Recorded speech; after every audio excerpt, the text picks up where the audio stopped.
बिस्मिल्लाहिर्रहमानिर्रहीम। अस्सलाम वालेकुम नाज़रीन, प्रोग्राम क्रॉसिंग लाइंस पर खुशामदीद। मैं हूं यासिर रशीद। नाज़रीन, ईरान और अमेरिका इजराइल जंग आज 11वें रोज में दाखिल हो चुकी है।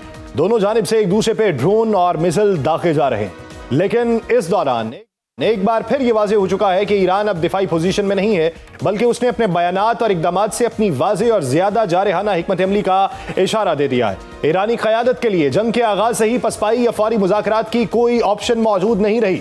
वो एक तवील जंग लड़ने के लिए तैयार है और ईरानी क़यादत बारहा ये कह चुकी कि जंग खत्म करने का फैसला अमेरिका का नहीं बल्कि ईरान का होगा। ईरानी वज़ीर ख़ारजा अब्बास इराक़ची से लेके पासदाराने इनकलाब के रहनुमाओं तक सबका एक ही पैगाम है कि अगर जरूरत पड़ी तो मिसाइल हमले जारी रखे जाएंगे और खित्ते में अगर अमेरिका और उसके इत्तेहादियों ने दबाव बढ़ाया तो ईरान आबनाए हरमुज समेत तवानाई की आलमी सप्लाई को एक ताकतवर हथियार के तौर पे इस्तेमाल कर सकता है और वो ऐसा कर भी रहा है। ईरान की इस हिकमत अमली की वजह से ही ये तनाज़ा अब सिर्फ एक इलाकाई जंग नहीं बल्कि आलमी मईशत और सियासत के लिए एक बड़े इम्तिहान में तब्दील हो चुका है। ईरानी वज़ीर ख़ारजा अब्बास इराक़ची ने दो टोक अल्फाज में कहा कि ईरान में निज़ाम की तब्दीली के लिए अमेरिका और इजराइल के तमाम मंसूबे नाकाम हो चुके। उनके मुताबिक ईरान उस वक्त तक मिसाइल हमले जारी रखेगा जब तक ऐसा करना जरूरी समझा जाएगा। उन्होंने न सिर्फ मुज़ाकरात के इम्कान को मुस्तरद किया बल्कि यह भी कहा कि अमेरिका के साथ ईरान का तजर्बा इंतहाई तल्ख रहा है, चुनाचे इस वक्त सिफारतकारी का कोई ऑप्शन ज़ेरे गौर नहीं। ईरानी मौक़िफ़ के मुताबिक खित्ते में हालिया कशीदगी की बुनियादी वजह अमरीकी और इजरायली हमले हैं। ईरानी वज़ीर ख़ारजा के मुताबिक आबनाए हरमुज़ में पैदा होने वाले खौफ और जहाज रानी में आने वाली मुश्किलात की वजह ईरानी पॉलिसीज़ नहीं बल्कि उसकी वजह वो जंगी माहौल है जो इजराइल और अमरीका ने मिलकर खित्ते में पैदा किया है। अब्बास इराक़ची ने यह भी खबरदार किया कि अगर जंग का दायरा वसी हुआ तो उसके असरात सिर्फ ईरान तक महदूद नहीं रहेंगे बल्कि पूरी दुनिया को उसकी कीमत अदा करना पड़ेगी। ईरानी खारजा ताल्लुकात के स्ट्रेटेजिक काउंसिल के सरबराह कमाल खराजी ने भी सिफारतकारी के इम्कानात को गैर मामूली तौर पर महदूद करार दिया है। उन्होंने कहा है कि अमरीकी सदर पर मजीद एतमाद करना मुमकिन नहीं रहा क्योंकि उन्होंने अपने वादों को पूरा नहीं किया और ईरान अब अमरीका के साथ तवील जंग लड़ने के लिए तैयार है। ईरानी क़यादत के हालिया बयानात इसलिए भी गैर मामूली अहमियत इख्तियार कर चुके हैं क्योंकि अमेरिका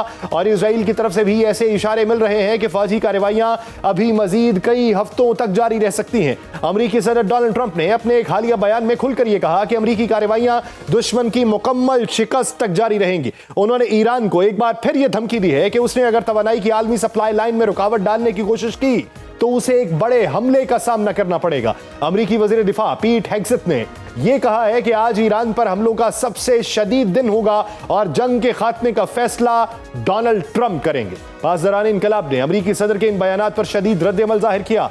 पासदारान इनकलाब के तर्जुमान अली मोहम्मद नाइनी ने खबरदार किया है कि अगर अमेरिकी और इजरायली हमले जारी रहे तो तेहरान खित्ते से तेल की बरामदात को मुकम्मल तौर पर रोकने की सलाहियत रखता है।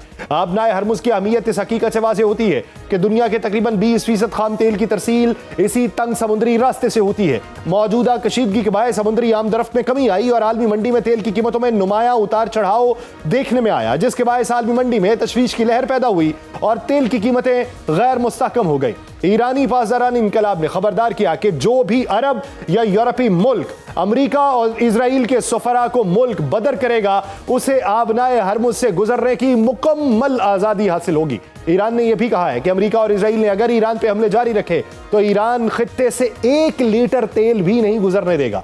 उधर सऊदी अरब की सरकारी तेल कंपनी आरामको ने खबरदार किया है कि अगर आबनाए हरमुज़ में जहाज रानी और तेल की रसद में रुकावटें पैदा करने का सिलसिला जारी रहा तो उसके आलमी तवानाई मंडी पर तबाहकुन असरात मुरतब हो सकते हैं। दूसरी तरफ इजराइल के अंदर भी जंग के मुमकिन नताइज पे बहस तेज हो रही है।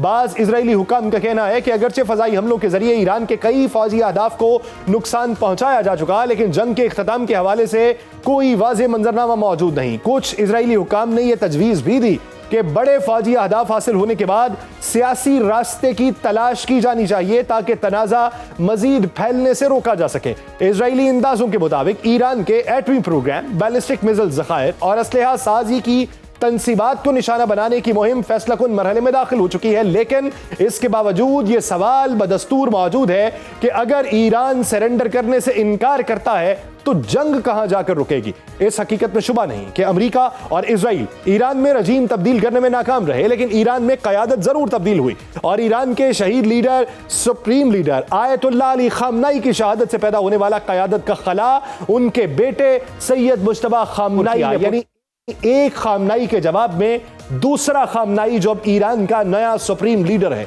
यह तब्दीली एक ऐसे वक्त में हुई जब ईरान अपनी जदीद तारीख के सबसे शदीद बहरान का सामना कर रहा है। सुप्रीम लीडर सैयद मुश्तबा खामनाई के लिए इस वक्त में सबसे बड़ा चैलेंज जारी जंग में एक फाल कायदाना किरदार अदा करना है। एक तरफ उन्हें अमेरिका और इजराइल के हमलों का जवाब देना है, तो दूसरी तरफ इस बात को भी यकीनी बनाना है कि यह जंग ईरान की मुकम्मल तबाही पर खत्म ना हो। उनके लिए चैलेंजेस सिर्फ अस्करी नौइयत के नहीं, मुआशी भी हैं, क्योंकि जंग और पाबंदियों के बायस ईरान की मईशत इस वक्त शदीद दबाव का सामना कर रही है। मशरिक़ वस्ता में जारी हमलों के बायस तवानाई के ढांचे को भी नुकसान पहुंचा और गुज़श्ता हफ्ते के दौरान मुख्तलिफ मकामात पे तेल के डिपो, रिफाइनरीज और फील्ड्स मुतासिर हुए। तेहरान में एक तेल डिपो पर हमले के बाद शहर के ऊपर स्याह धुएं के घने बादल छा गए। माहिरीन के मुताबिक जब तेल मुकम्मल तौर पर नहीं जलता तो ऑक्सीजन की कमी के बायस कार्बन मोनोऑक्साइड, स्याह जर्रात और सल्फर डाइऑक्साइड जैसे खतरनाक मादे फजा में शामिल हो जाते हैं, जो इंसानी सेहत के लिए मुज़र होते हैं और कैंसर समेत मुख्तलिफ जानलेवा बीमारियों की वजह बन सकते हैं। दूसरी जानिब ईरान मुसलसल ये पैगाम दे रहा है कि उसके पास अभी भी कई सरप्राइज मौजूद हैं, लेकिन अमेरिका और इजराइल अब जल्द अज जल्द मुकम्मल फतह हासिल करने के दावे कर रहे हैं। इसी कशमकश के दरमियान सवाल बुनियादी अहमियत इख्तियार करता है कि क्या ये जंग चंद हफ्तों में खत्म हो जाएगी या फिर ये महीनों तक जारी रहने वाली एक तवील और खतरनाक महाजराई में तब्दील हो जाएगी।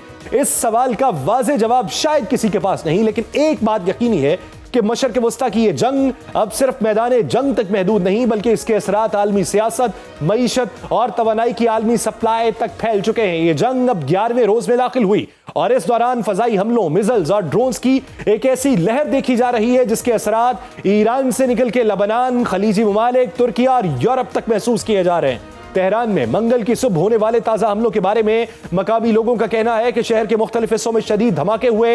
ईरानी सरकारी नशरियाती इदारे के मुताबिक मशरकी तेहरान में एक सनती मरकज और उसके करीब वाक़े रिहायशी इमारतों को निशाना बनाया गया और ईरान के शहरों कर्ज और तब्रेज में भी फजाई हमले हुए। ईरान और इसराइल के दरमियान बराह रास्त मिसाइल हमलों का सिलसिला भी जारी है। इजरायली फौज के मुताबिक ईरान ने एक बार फिर इसराइल की जानिब मिसाइल दागे, जिसके बाद मुल्क के मुख्तलिफ हिस्सों में फजाई हमले के सायरन बजाए गए और शहरियों को पनागाहों में जाने की हिदायत दी गई। इजरायली दिफाई निजाम ईरानी मिसाइलों को फजा में तबाह करने की कोशिश भी करता रहा। इजराइल ने अपनी कार्रवाइयां लबनान में भी तेज की और गुज़श्ता एक हफ्ते के दौरान जनूबी लबनान और बैरूत के बाज़ इलाकों पर मुसलसल फजाई हमले किए। इजराइल का कहना है कि इन हमलों का हदफ ईरान की हिमायत याफ्ता मुसल्लह तंजीम हिजबुल्लाह है। लबनान की वजारत सेहत के मुताबिक इस महीने के आगाज से जारी इजरायली हमलों में अब तक कम अज कम 486 अफराद शहीद हो चुके हैं। लबनान के सदर जोसेफ ऑन ने इस सूरत हाल पर शदीद तशवीश जाहिर करते हुए फौरी जंगबंदी का मुतालिबा किया। उनका कहना है कि इजराइल को लबनान पर जमीनी, फजाई और समुद्री हमले मुकम्मल तौर पर बंद करने चाहिए। खित्ते में बढ़ती हुई कशीदगी के असरात खलीजी ममालिक में भी देखे जा रहे हैं। कतर की वजारत दिफा के मुताबिक ईरान की जानिब से दारुल हुकूमत दोहा की समत 17 बैलिस्टिक मिसाइल और 6 ड्रोन दागे गए, लेकिन कतरी फजाई दिफाई निजाम ने तमाम हमलों को नाकाम बनाया और कोई जानी नुकसान नहीं हुआ। यूएई ने भी इसी तरह के हमलों का सामना करने का दावा किया। अमाराती वजारत दिफा के मुताबिक मुल्क भर 15 बैलिस्टिक मिसाइल और 18 ड्रोन हमले किए गए, जिनमें से 12 मिसाइल और 17 ड्रोन मार गिराए गए, जबकि बाकी समंदर में जा गिरे। मुत्तहिदा अरब अमारात के हुकाम का कहना है कि हमलों के आगाज से अब तक 253 बैलिस्टिक मिसाइल, 8 क्रूज मिसाइल और 1440 ड्रोन्स दागे जाने का सुराग लगाया जा चुका है, जिनमें 4 अफराद हलाक और 117 अफराद जख्मी हुए, जिनका ताल्लुक मुख्तलिफ ममालिक से था। बहरान की वजारत दाखिला ने यह दावा किया कि ईरानी हमले में दारुल हुकूमत मनामा की एक रिहायशी इमारत को निशाना बनाया गया, जिसके नतीजे में एक शख्स मारा गया, कई जख्मी हुए। लेकिन ईरान ने इस इल्जाम को मुस्तरद करते हुए कहा कि वो रिहायशी इलाकों को निशाना नहीं बना रहा, बल्कि सिर्फ अमरीकी फौजी अड्डों और उन मकामात को हदफ बना रहा है जहां अमरीकी अफवाज मौजूद हैं। सऊदी अरब के शिमाली शहर अल जुल्फी में भी एक ड्रोन गिरने की इत्तला है। इन हालात ने तुर्किया को भी दिफाई इक़दामात करने पर मजबूर किया। तुर्किया की वजारत दिफा के मुताबिक मुल्क के जनूब मशरकी सूबे मलातिया में अमरीकी साख्ता पैट्रियट फजाई दिफाई निजाम तैनात कर दिया गया, ताकि ईरानी मिसाइल हमलों के मुमकिन खतरे के पेश नजर फजाई दिफा को मजबूत बनाया जा सके। मलातिया ही में नेटो का कॉरिडेक रेडार बेस वाक़े है, जिसे कॉर्जेक रेडार भी कहते हैं, जो इत्तेहादी ममालिक को मिसाइलों के बारे में अहम मालूमात फराहम करता है। तुर्क हुकाम के मुताबिक ईरान से दागा गया एक बैलिस्टिक मिसाइल तुर्क फजाई हुदूद में दाखिल हुआ, जिसे नेटो दिफाई निजाम ने मशरकी बहेरा रोम में मार गिराया। तुर्किया ने खबरदार किया कि ऐसे तमाम इकदाम से गुरेज किया जाए जो खित्ते के इस्तेहकाम को खतरे में डालें। अमेरिका भी अपनी तैयारियों को बढ़ा रहा है। बरतानिया की फेयरफोर्ड बेस पे 3 B-52 बॉम्बर जेट्स पहुंच चुके, जबकि इससे पहले 4 B-1 बॉम्बर जेट्स भी इसी बेस के ऊपर उतरे थे। ये तैयारे तवील फासले तक परवाज करने और क्रूज मिसाइल ले जाने की सलाहियत रखते हैं। अमेरिकी सदर डोनाल्ड ट्रंप ने इस जंग के बारे में बात करते हुए कहा कि अमेरिकी हमलों में ईरान को शदीद नुकसान पहुंचा और जंग बहुत जल्द खत्म हो जाएगी। उन्होंने यह भी दावा किया कि अमेरिका ने ईरान में 5000 से ज्यादा अहदाफ को निशाना बनाया, जिनमें मिसाइल तंसीबात, ड्रोन बनाने वाले मराकज और बहरिया के अड्डे शामिल हैं। ट्रंप के मुताबिक ईरान की मिसाइल सलाहियत अब तकरीबन 10% रह चुकी है और अमेरिकी फौज उन मकामात को भी निशाना बना रही है जहां ड्रोन तैयार किए जाते हैं। इसी दौरान इजरायली वज़ीर आज़म बेंजामिन नेतन्याहू ने दावा किया कि इजरायली फौजी कार्रवाइयां ईरान को शदीद तकलीफ पहुंचा रही हैं। उनके मुताबिक इजराइल का मकसद ईरानी अवाम को मौजूदा हुकूमत के जुल्म और जबर से आजाद करवाना है, लेकिन साथ यह भी कहा कि यह फैसला बहरहाल ईरानी अवाम को खुद करना होगा। दूसरी तरफ ईरान का मौक़िफ़ है कि वह खित्ते के ममालिक के साथ जंग नहीं चाहता और सिर्फ उन अहदाफ को निशाना बना रहा है जहां अमरीकी फौजी अड्डे मौजूद हैं या ईरान के खिलाफ कार्रवाइयां हो रही हैं।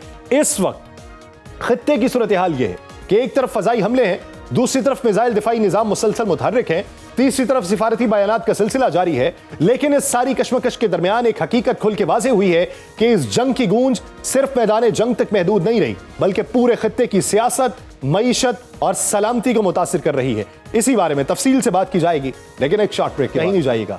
ब्रेक के बाद खुशामदीद नाज़रीन, इसी मंजरनामे में बात करेंगे। हमें ज्वाइन किया है ex ambassador doctor Jamil Ahmed Khan sahab ने और दिफाई तजज़ियाकार ब्रिगेडियर रिटायर्ड राशिद वली साहब हमारे साथ मौजूद हैं। आप दोनों हज़रात को मैं बेहद मशकूर हूँ।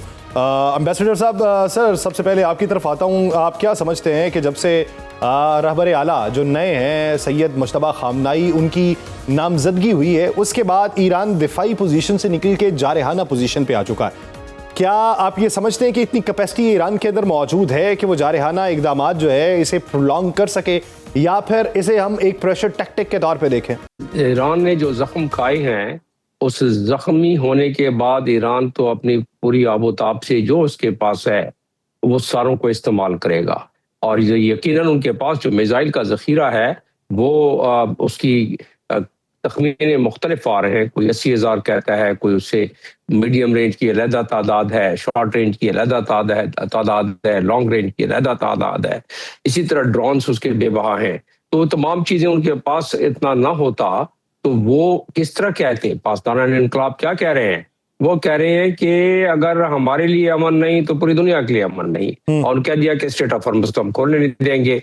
और वहां से डोनाल्ड ट्रंप की धमकी आई है कि हम इसको जल्दी जंग को ख़त्म कर सकते हैं। तो उनका कि नहीं, जंग तो अब ईरान ख़त्म करेगा। इसका मतलब यह है कि मामलात में जो नए रहबर आए हैं उनके बाद, क्योंकि उनके वालिद को कत्ल किया गया, शहीद किया गया, तो उसके बाद जाहिर है वो जो पूरी कौम में हिद्दत है, जो शिद्दत है, जो खून गर्म है, तो उसकी अक्कासी उन्होंने कर दी। कुछ मिसाइलों पर उन्होंने लिखा हुआ था, मुबारकबाद का लिखा हुआ था नए रहबर का, और मिसाइल बड़े बड़े उनको रंग करके उन्होंने रखे हुए थे, और वही शायद वो दागा है उन्होंने पिछले 2-3 दिनों में।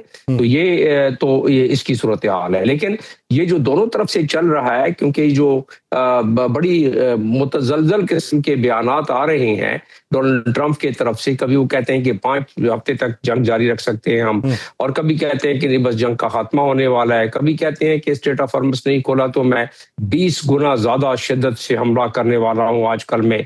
और फिर इसी तरह उनके मिनिस्टर ऑफ डिफेंस कहते हैं कि अपने लोगों को अश्योर करा रहे हैं, उनकी आवाम को, अमेरिका की, कि ये जंग जो है कोई एंडलेस जंग नहीं है। क्योंकि दुनिया में जो भूचाल आ गया है इकोनॉमिक लिहाज से और अस्करी लिहाज से, तो पूरी खिते में जिस तरह हो रहा है, क्योंकि जो डिप्लोमेसी है, सफारतकारी तो खत्म हो गई। 2 दफा सफारतकारी में धोखा मिला उनको। पिछली मरतबा जब JCPO साइन होने वाला था 2 दिन पहले जून में, अटैक कर दिया। इस दफा जब जेनेवा में एक और सेशन होने वाला था, उससे पहले अटैक कर दिया। तो इसलिए उनके लारिजानी साहब ने कह दिया है कि अब तो डिप्लोमेसी के चांसेस तकरीबन खत्म ही हो गए हैं। तो लिहाजा इसका मतलब है जंग के चांसेस अभी जारी हैं।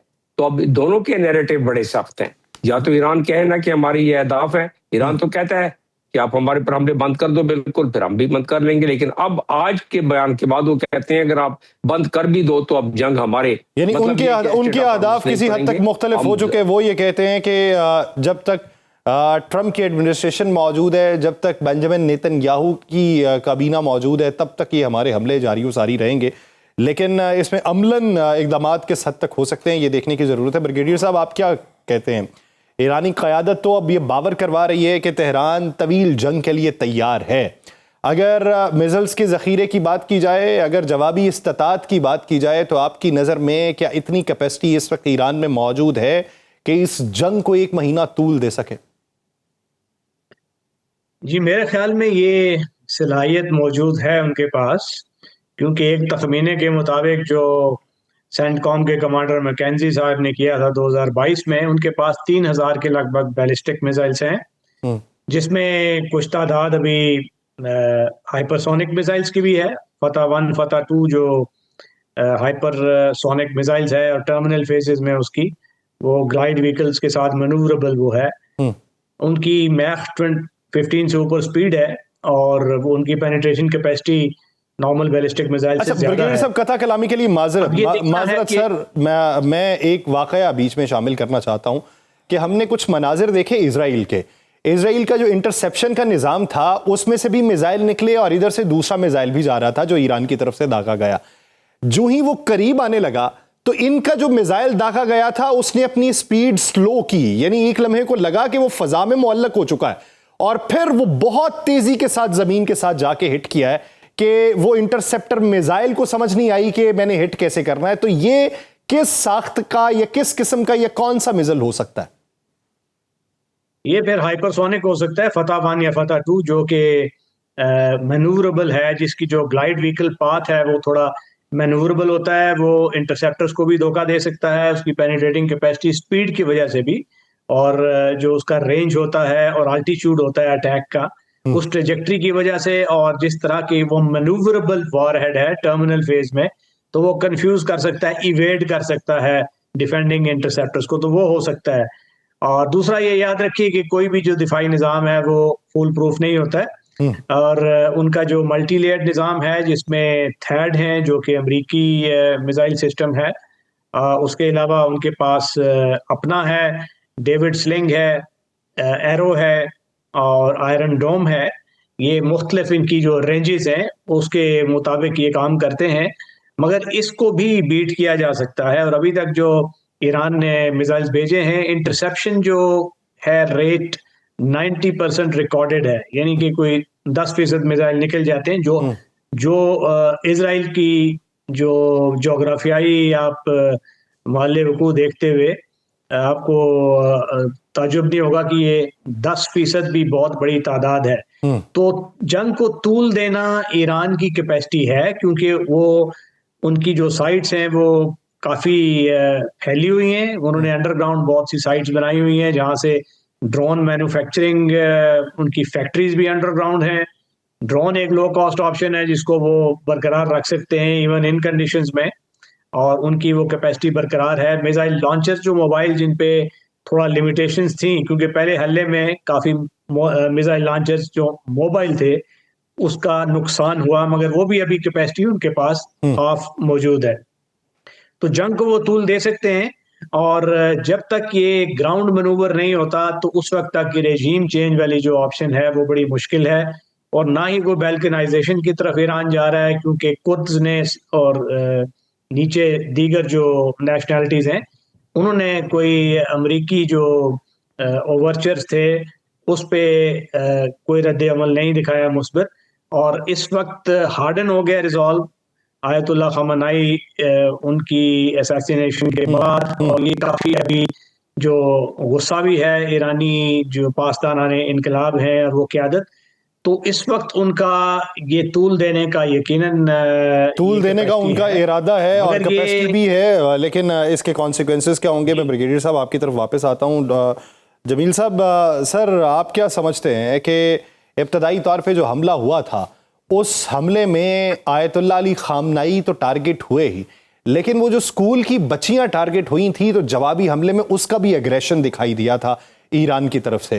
फिर जवाबी हमले दर हमले जारी रहे, फिर किसी हद तक हमें मंजरनामा मध्यम होता दिखाई दिया, लेकिन अभी एक हालिया वाक़या डीसैलिनेशन प्लांट के ऊपर हमला करने का, उसके बाद अग्रेशन और बढ़ चुका है ईरान का। अब ये डीसैलिनेशन प्लांट के ऊपर हमला करने का जवाब अमेरिका के पास या इजराइल के पास क्या होगा, और इसकी जवाबी हिकमत अमली किस हद तक अग्रेसिव देखते हैं? महसूस होता है कि ये दस्तगिरबा कराना चाहते हैं तमाम जो गल्फ कंट्रीज हैं जिन्होंने अब तक एब्जॉर्ब किया हुआ है उन ड्रोन्स को और इन मिसाइल्स को जो कि उनके अमेरिकन बेसिस पर हैं, और कुछ क्योंकि इंटरसेप्ट होते हैं तो उसका मलबा गिरता है, तो कुछ लोग उससे नुकसान भी हुआ है उनका। तो उस लिहाज से अगर देखा जाए तो ये डिसैलिनेशन प्लांट पे जो हमला हुआ और साथ में ऑयल डिपो पर, तो उसका मकसद यही है कि ईरान ने तो कह दिया था कि आप हमारी किसी आलतन तनसीब पर हमला करोगे तो हम जवाब देंगे। तो बहरीन में भी उन्होंने इसका जवाब दिया है, और बहरीन में वाज़ेह है कि जब उन्होंने जवाब दिया तो कुछ फुटेज ऐसी आ रही है जिसमें बहरीनी अवाम जो है उन्होंने काफी उस पर खुशी मना रहे हैं, झूम वो अपना जिसको अरबी डांस कहते हैं वो कर रहे हैं। और ये भी वाज़ेह है कि बहरीन में जो अहले तशी हजरात हैं वहाँ तकरीबन 55 से 70% तक हैं। तो उस लिहाज से खैर डिसैलिनेशन प्लांट का अगर ये सिलसिला चल निकला तो ये पूरे गल्फ में एक भूचाल सा आ जाएगा, क्योंकि वो पानी अगर उनको पीने का नहीं मिलेगा तो मुश्किल में आ जाएंगे। तो ये ईरान ने बड़े वाज़ेह अल्फाज में कह दिया था, पूरी दुनिया को बता दिया था कि अगर हमारे ऑयल तनसीबात नहीं रहेंगे तो दुनिया को एक कतरा भी ऑयल नहीं मिलेगा। तो अभी यही है कि मैं खरा साइकिल, लेकिन जो इसमें इसके पीछे जो साजिश नजर आती है, कंस्पिरेसी नजर आती है कि ये इनको दस्तगिरबा कराना चाहते हैं ईरान को बाकी तमाम ममालिक से भी, क्योंकि दिल में सारे तमाम ममालिक को ये पता है कि उनकी टेरिटोरियल इंटेग्रिटी और सॉवरेनिटी का अगर जहां तक मामला है उसको अगर तराजू पे तोला जाए इंटरनेशनल लीगल फ्रेमवर्क में, तो वो उनकी इंटेग्रिटी और सॉवरेनिटी उस वक्त आती है। उसे इंटेग्रिटी और सॉवरेनिटी से मेरी मुराद ये है कि अक़वाम मुत्तहिदा के चार्टर के आर्टिकल 2 और सब आर्टिकल 4 के तहत अगर उसकी वायलेशन हुई है तब वो जवाब दे सकते हैं आर्टिकल 51 के तहत अक़वाम मुत्तहिदा के चार्टर की।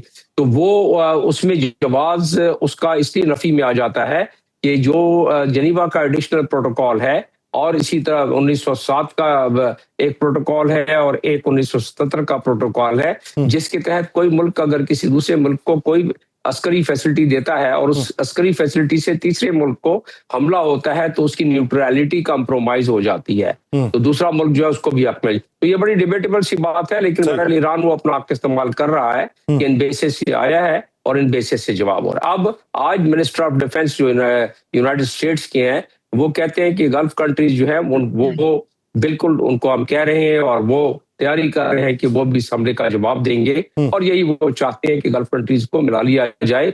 और फिर इसके बाद इससे दूसरी जो इसकी लेयर है जो कि गहराई वाली लेयर है वो ये है कि वो जिस तरह ये तबाही और बर्बादी वहां फैलेगी उस तरीके से इजराइल के लिए काम आसान हो जाएगा, ये आपस में कमजोर हो जाएंगे माली तौर पर भी, अस्करी तौर और पर उसके भी। जो अहदाफ हैं ग्रेटर इजराइल के हवाले से वो अहदाफ जो हैं वो मुस्तकबिल की तरफ बढ़ते रहेंगे। ब्रिगेडियर साहब, मेरा सर यही सवाल डिसैलिनेशन के हवाले से और जो जिन खदशात का हवाला जो है डॉक्टर साहब ने दिया है उन खदशात पे आपकी राय क्या है सर? डिसैलिनेशन प्लांट से अगर आपकी बहरीन पे जो अटैक है उससे मकसूद है तो यस, ये एक प्रोवोकेटिव एक्ट है, और ये इस वक्त ईरान का जो स्ट्रेटजी ये है कि जो पूरा खिता है जहाँ जहाँ अमरीकी बेसिस हैं उनको टारगेट किया जाए और उन ममालिक को बावर करवाया जाए कि अमरीकनों को ना एयर स्पेस इस्तेमाल करने की इजाज़त दें, ना वहाँ से कोई command and control, logistic control और बाकी जो प्लानिंग है वो भी ना कर सकें। तो उस हद तक तो उनकी स्ट्रेटजी समझ में आती है, क्योंकि ये अपनी बका की जंग लड़ रहे हैं। It is war till death वाला उनका जो मतमा नज़र है, तो उसमें तो फिर नो होल्ड्स बार्ड होते हैं, वहाँ तक तो वो बात समझ आती है। मगर ये जो सऊदी अरेबिया जिसने उनको बार बार बावर करवाया कि हमने अपनी एयर स्पेस की भी इजाज़त नहीं दी हुई, तो उधर अटैक करने का मेरा ख्याल है ये कोई सेन या रैशनल डिसीजन नहीं था, मगर वो उन्होंने उसके बाद उसका इदराक किया, वहाँ पे कम से कम हमले हुए हैं। जो ममालिक इजराइल के साथ जुड़े हुए हैं जैसे अब्राहम अकॉर्ड्स में ये बहरीन और यूएई हैं, इन पे सबसे ज़्यादा हमला हुआ। फिर कुवैत, क्योंकि उनकी इंटेलिजेंस के मुताबिक कुवैत से भी उनके बेसिस इस्तेमाल हो रहे थे, और कतर तो ऑब्वियसली है ही सबसे बड़ा अमेरिका का बेस, और वहाँ पे जो हमले हैं ये अब नए जो हॉर्मज़ है उसके क्लोजर के साथ मुंसलिक हैं, क्योंकि वहाँ भी सबसे ज़्यादा इम्पैक्ट इन जीसीसी ममालिक को हो रहा है, और उसके बाद जो पेन है वो ट्रांसफ़र हो रहा है एशियाई ममालिक, साउथ कोरिया, जापान, चाइना, जो ज़्यादा तेल की तरसील पे डिपेंडेंट है, उसमें पाकिस्तान भी शामिल है, इंडिया भी शामिल है। तो ये मेरे ख्याल है उनकी ये एक स्ट्रेटजी है ईरानियंस की, ताकि ये पूरी खित्ते को उसको एहसास दिलाएं कि इस जंग का जो पेन है ये सिर्फ ईरान तक महदूद नहीं है, बल्कि बाकी तमाम दुनिया जो खित्ता है इससे मुतासर होगा। जो इसमें फिर जंग रोकने के लिए जो काउंटरवेलिंग फोर्सेस होती हैं, सफारतकारी इंटरनेशनल, वो बरूए कार लाई जाए। तो मेरे ख्याल में तो यही मतमा नज़र है उनका। सही। डॉक्टर साहब, आपको मालूम होगा कि रेसलिंग में जब एक ऐसा मौका आता है कि आपकी सांस उखड़ने लगे या आपको अपनी किसी हड्डी के टूट जाने का खदशा हो तो आप टैपिंग करते हैं। तो स्ट्रेट ऑफ हॉर्मुज को बंद करने के बाद आपको क्या लगता है कि कब तक नुक्ताए बर्दाश्त जो है वो उन ममालिक का रहेगा जो ममालिक इसको एक मुआशी तबाही के तौर पे बर्दाश्त कर रहे हैं, और ये टैपिंग अमेरिका तक कब पहुंचेगी इन तमाम ममालिक की सिफारतकारी के थ्रू? उन्हें पहुंचना शुरू हो गई ना, इसलिए तो डोनाल्ड ट्रंप ने कहा है कि हम 20 गुना ज्यादा ताकत से हम अब हमला करेंगे अगर स्टेट ऑफ हॉर्मस बंद किया ईरान ने तो, और वो ऐसी ताकत इस्तेमाल करेंगे कि ईरान ने सोचा भी नहीं होगा। तो यकीनन उनके पास जो इस वक्त उनकी अस्करी कुव्वत है इस पूरे इलाके में, वो इससे पहले न गल्फ वार में भी इतनी नहीं देखी गई है। लेकिन उसके बरक्स आप देखें तो ताजुब की बात यह है, और आदमी यकीनन इस पर अस्करी माहिरीन हमारे ब्रिगेड साहब ज्यादा बेहतर तरीके से डाल सकते हैं रोशनी की, वो ईरान के ने जो अर्ली वार्निंग सिस्टम को $1.5 बिलियन का कतर में तबाह किया है, तो खैर चले वो $1.5 बिलियन तो कहीं से फिर वो अमेरिका पैदा कर ही लेगा, हालांकि वो इस वक्त काफी डेट में जा रहा है, 37 ट्रिलियन का डेट है उस पर। लेकिन बहरहाल उससे कतई नजर ये है कि वो तो अर्ली वार्निंग का था, तो उसके बगैर, और फिर उसके बाद जो यूएई में अबू धाबी में तबाह किया उन्होंने थर्ड फायर कंट्रोल रडार, वो भी तकरीबन $1.25 बिलियन 1.5 बिलियन का था। तो उससे कतई नजर कि उसकी क्या कीमत थी, तो उनकी जो वो इंटीग्रेटेड कैपेसिटी जो कि इंटरसेप्शन की थी वो कम हुई, जिसकी वजह से एक एज मिला मिसाइल्स को। इसी तरीके से बाकी जो उन्होंने एक बैटरी तबाह की अबू धाबी में, और जो रिपोर्ट आ रही है उसमें 650 के करीब इंटरसेप्टर्स उसमें थे जो कि डिस्ट्रॉय थॉट के। अब वो जो मैंने फिर इससे कनेक्ट किया कि व्हाइट हाउस में जो 3 दिन 4 दिन कबल डोनाल्ड ट्रंप ने एक मीटिंग बुलाई जो मैन्युफैक्चरर्स की, पहले इससे कभी तारीख में मुझे तो नजर नहीं आई कि मैन्युफैक्चरर्स जो असलाह के मैन्युफैक्चरर्स हैं उनकी मीटिंग बुला के उनको कहते हैं कि बस उसको 4 गुना और 6 गुना ज्यादा इसको तेजी से अब वो करो, जबकि थॉट्स वगैरह जो है पूरे साल में तो 15, 20, 25 से ज्यादा बन नहीं सकते हैं जो कैपेसिटी है। तो ये तो साल उसको स्टॉक पर। तो कहने का मकसद ये है कि जिस तरीके से फायर हुए हैं, एक तखमीना ये भी है और उसके कुछ रिकॉर्ड मिल भी रहे हैं नेट पर कि तकरीबन 150 के करीब ये थर्ड मिसाइल इस्तेमाल हुए थे पिछले जून में, और इस मरतबा उससे ज्यादा अब तक हो चुके हैं। तो इसलिए वो जो नुकसान है $1 बिलियन का वो बहुत ज्यादा है, और टैपिंग जो है वो हुई है, और उसकी हिद्दत और शिद्दत जो है वो अमेरिका के अंदर महसूस की जा रही है। ब्रिगेडियर साहब, सर आप बात कर रहे थे, आप इस पे क्लोजिंग कमेंट्स जो देना चाहें। जी देखिए, वो हिद्दत तो उनको पहले ही महसूस होगी है, बिकॉज अमेरिका में इस वक्त एक सोच ये है कि उसकी नेवी को आना चाहिए हबनाए हुर्मुज़ में और एस्कॉर्ट शिपिंग का वो किरदार अदा करना चाहिए। उसके बाद जो उनका जो फेडरल डेवलपमेंट एक कॉरपोरेशन है वो रिस्क इंश्योरेंस को भी कवर करे, क्योंकि जो लंदन बेस्ड इंश्योरर्स हैं उन्होंने हाथ उठा लिए हैं, तो वो उस तरफ देख रहे हैं। अब ये it's a function of their capacity कि वो क्या इतना रिस्क लेके, उनका जो फ्लीट है, टेक्निकल कैपेसिटी उनके पास है, वो ये रिस्क ले सकते हैं। उनके पास आर्मामेंट्स, वो मीन्स भी हैं ताकि वो पूरा उसको जितने भी मर्चेंट शिपिंग एट रिस्क हैं उसको बाहिफाजत वहाँ से गुजार सकें। मगर ये अभी तक उन्होंने किया नहीं है। इसका मतलब ये है कि कुछ मसले हैं, क्योंकि उनकी नेवी भी शायद उस तरीके से प्रिपेयर्ड नहीं है वो रिस्क लेने के लिए। मगर सूनर और लेटर अगर जंग तूल पकड़ती है तो उनको ये रिस्क लेना पड़ेगा, उनको ये रिस्क लेना पड़ेगा। लेकिन जंग तूल पकड़ती है तो अभी तक उनका नुकसान जितना हो चुका, जो अभी बज़ाहिर दिखाई भी देता है उनके इकदामात से, तो ये उनको किस हद तक फ़ायदा देगी, एक बुनियादी सवाल है। बहुत शुक्रिया डॉक्टर जमील अहमद खान साहब, ब्रिगेडियर रिटायर्ड राशिद वली साहब, इस हवाले से अपना वक्त देने के लिए। नाज़रीन, अमेरिका को कितना नुकसान हो चुका और अमेरिका के अंदर इस वक्त क्या राय पाई जा रही है, इस बारे में बिलखुसूस बात होगी एक शॉर्ट ब्रेक के बाद। कहीं नहीं जाएगा।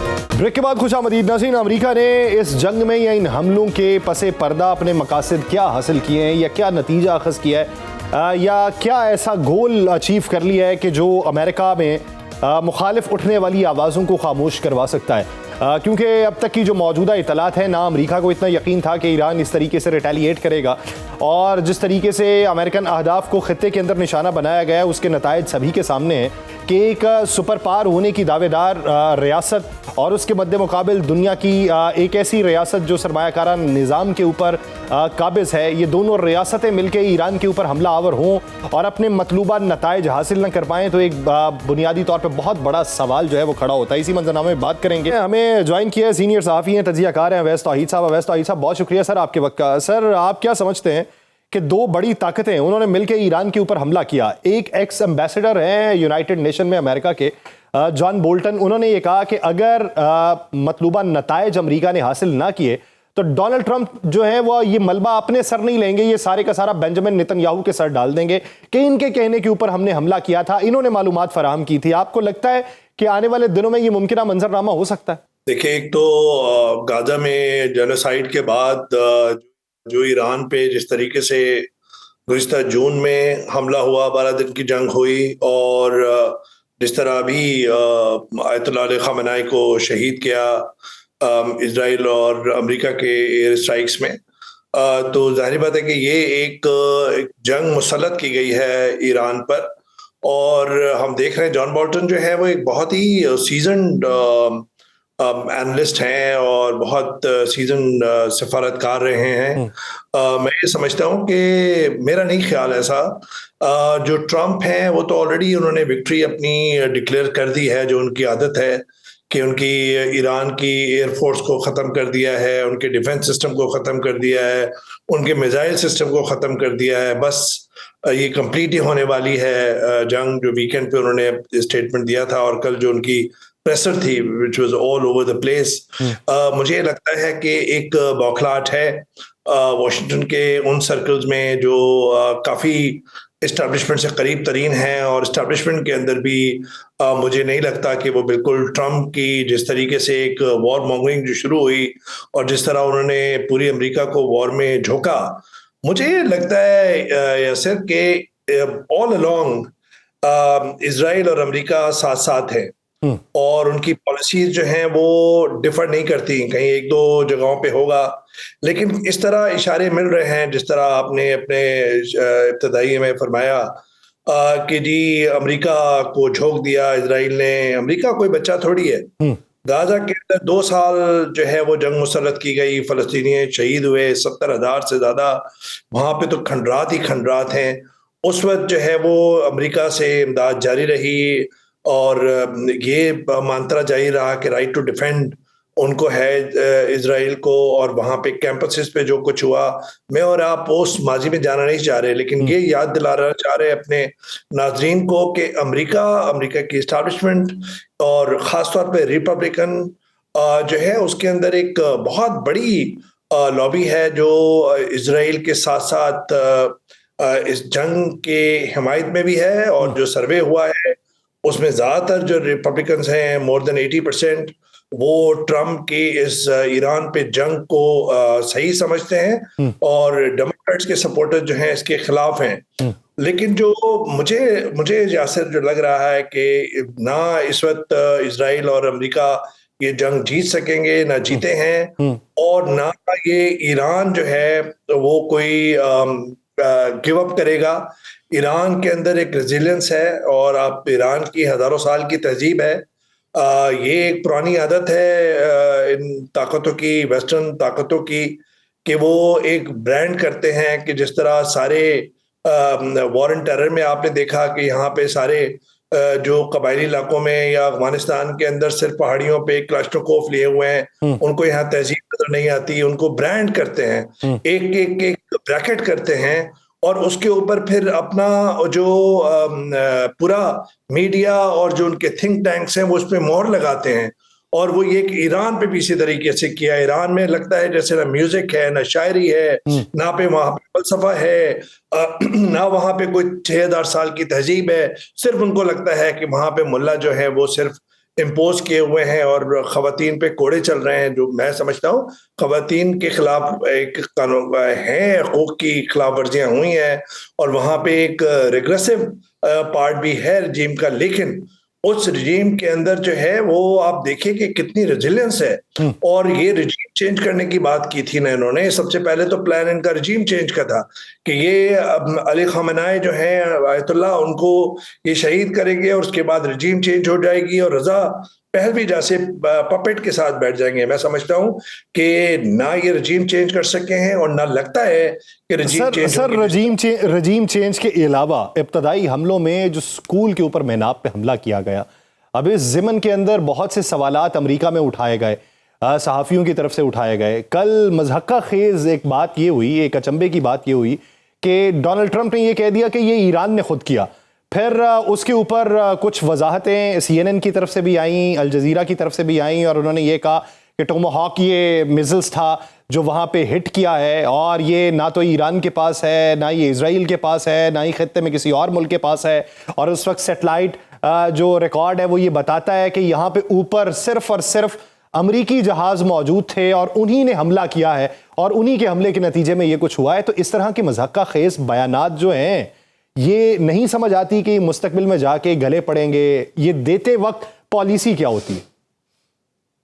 देखिए, मुझे लगता है कि डोनाल्ड ट्रंप इसमें समझ रहे थे कि ईरान के अंदर वो वेनेजुएला वाला फार्मूला करेंगे और जो वहां के प्रेसिडेंट को जिस तरह इन्होंने किडनैप किया इलीगली तौर पर और उसको न्यूयॉर्क की अदालत में पेश किया, इल्जामात लगाए और वहां पे जिस तरह फार्मूला करेंगे वो ईरान में भी उसी तरीके से ये इम्प्लीमेंट कर सकते हैं। और जो फेल हुआ और जो मीडिया के अंदर चर्चा भी बहुत हो रहा है, आप ये देखिए कि स्कूल के अंदर जो तालिबात शहीद हुई हैं बच्चियां, वो सबके सामने हैं और खुद अमेरिकी मीडिया जो है और वेस्टर्न मीडिया उसका प्रचार भी किया है उन्होंने, क्योंकि इस बात को डिनाई नहीं कर सकते थे जो आपने अपने कहा इंट्रो में कि किस तरीके से वो कि एक होता ना कि कहीं पे शकूक व शुबात होते हैं, वहां पे शकूक व शुबात ही नहीं हुए और ईरान खुद क्यों अपने स्कूल को तबाह करेगा। तो मुझे लगता है कि एक तो ये बैड प्रेस इनको मिला और दूसरी बात ये कि किस तरीके से आप यासर देखिए कि अब मुझे बताइए कि सद्दाम हुसैन पे इन्होंने केमिकल वेपन्स का इल्जाम लगाया था, बशर अल असद पे केमिकल वेपन्स का इस्तेमाल का इल्जाम लगाया था इन्होंने। अभी जो 3 रोज कबल इन्होंने तेहरान के अंदर ऑयल रिफाइनरी को इन्होंने ब्लास्ट किया, उड़ाया, उसके बाद आप देखिए कि किस तरीके से टॉक्सिक जो है वो पूरा एनवायरनमेंट हो गया तेहरान का। वहां पे काले बादल थे, वहां पे एक ब्लैक स्मोक था। सर वो ऐसा स्मोक था। मैं कल रात बात हो रही थी मेरी जॉन हुसैन जो सहाफ़ी हैं तेहरान के अंदर मौजूद हैं, तो वो बात करने में दुश्वारी का सामना था। वो कहते हैं कि मेरी बीवी बच्चे और घर वाले जो हैं वो इस वक्त काफ़ी अजियत का शिकार हैं क्योंकि जो धुआं है पूरे शहर के अंदर फैला हुआ है और हमारी आंखें नहीं खुल रही, आंखों से पानी निकल रहा है, आवाज़ नहीं सही से हमारे हलक से निकल पा रही। तो ये आम आदमी की ज़िंदगी है इस वक्त तेहरान में। तो यासिर आप ये देखिए कि मैं जो कह रहा था कि जो सद्दाम हुसैन बशर अल असद पे केमिकल वेपन्स का इल्जाम लगाया था, वो अगर ये केमिकल वेपन नहीं है तो क्या है? सवाल तो उठता है ना कि आपने पूरे टॉक्सिक एनवायरनमेंट कर दिया तेहरान का, सिर्फ जंग के अंदर जंग मुसल्लत भी आपने की और फिर ऑडेसिटी देखिए इनकी कि अमेरिकी जो वज़रा हैं वो ये कह रहे हैं कि जी रिटेलिएटरी अटैक, जो जवाबी कार्रवाइयां ईरान की, उसने पूरे रीजन को हॉस्टेज बना दिया। ये कैसे हो सकता है कि आप मुझ पे अटैक करें और मैं अपने आप को डिफेंड करूं? तो आप मुझे ये कहें यासिर कि आपके डिफेंस से पूरा जो रीजन है वो खतरे में पड़ गया। रीजन को खतरे में तो आपने किया है। दोहा पे अटैक किसने किया था गुज़िश्ता साल? वो इजराइल ने अटैक किया था। उसके बाद बेसिस आपके खलीजी रियासतों के अंदर हैं, तो आप बताइए कि वहां से अटैक्स आप ईरान पे कैसे कर सकते हैं? तो कहने का मकसद ये है कि जब ईरान पर आप इस वक्त जब हम बात कर रहे हैं, मेरी तेहरान में बात हुई है, मेरी और जगहों पे बात हुई है, जो बहुत क्लोजली मॉनिटर कर रहे हैं यासिर, वो ये कहते हैं कि आज का इतनी ज्यादा स्ट्राइक्स की और सिविलियन टारगेट्स हिट किए हैं, ये तो ईरान की एक रेजिलियंस है और एक रेजिस्टेंस है। ये अंदाजा नहीं है कि ईरान की तहजीब में या एक शियाइज्म के अंदर जो एक उनकी फिलॉसफी का कोर है वो रेजिस्टेंस और रेजिलियंस का है। आप अगर शहीद करें, अब आप देख लीजिए कि जो नए उनके आयतुल्ला हैं मुश्तबा खामेनेई, आप ये बताइए कि क्या वो एक डिफाइंस नहीं है ईरान की तरफ से? क्या वो वेस्ट को जवाब नहीं है? वेस्ट तो कह रहा था कि जी अगला जो आपका जो आयतुल्ला होगा उसको भी हम सुप्रीम लीडर को टारगेट करेंगे। ये वो हैं जिनकी जिनकी जिनकी माँ, जिनके बाप, जिनका बेटा सब ये इन हमलों में शहीद हुए हैं, वो भी आज आयतुल्ला है। इसका ये मतलब नहीं है कि उनके सामने एक बहुत बड़ा चैलेंज है। मुझे ये लगता है कि इस रीजन के अंदर, खत्ते के अंदर जो इस वक्त जंग फैल रही है, वो उसके पीछे इजराइल के अज़ाइम हैं। और ये सारा मामला शुरू हुआ जब ईरान जो मिलिट्री इन्फ्लुएंस था, अस्करी जो असर रसूख था मिडल ईस्ट के अंदर, वो डिमिनिश हुआ बशर असद रजीम के बाद और हिजबुल्लाह लीडर की लीडरशिप की एलिमिनेशन के बाद जो हमने देखा गुज़िश्ता साल।